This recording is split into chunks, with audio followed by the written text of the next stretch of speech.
Ассалаумағалейкум. Бүгін мен өте қорқынышты статистикамен бөлісетін боламын. Наурызда қанша Ресей азаматы қазақстандық ЖСН алды? Қазақстанда 2022 жылдың наурыз айында жеке сәйкестендіру нөмірін алған ресейліктердің саны 2021 жылдың наурызымен салыстырғанда 14 есеге өскен. Мәссаған. Ішкі істер министрлігі өткен жылы 14.717 Ресей азаматы ЖСН алған хабарлаған, яғни бір жыл ішінде. Сонымен қатар 2022 жылдың алғашқы 3 айында ғана 12.840 ресейлік азаматқа ЖСН берілген 3 айдың ішінде. Сонымен қатар Қазақстанда тіркелген ресейліктердің саны 2022 жылдың наурыз айында өсті. Бір ай ішінде Ресейдің 10.995 азаматы ЖСН алған. Салыстыру үшін 2021 жылдың наурыз айында мұндай адам бар болғаны 783 болған, яғни 14 есе өсіп тұр.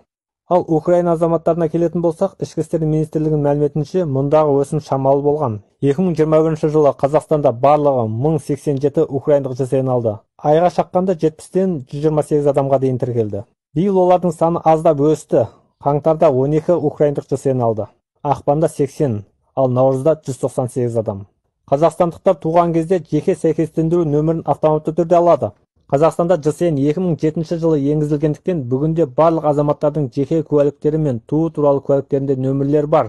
Шетелдіктерге Қазақстанда ЖСН не үшін қажет? Біріншіден, банктік шот ашу қажет болса.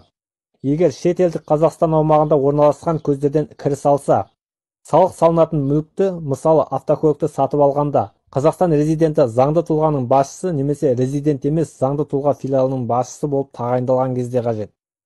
Тағы бір сұмдық ақпарат. Шетелдік азаматтардың ЖСН алу үшін Қазақстанда болу міндетті емес.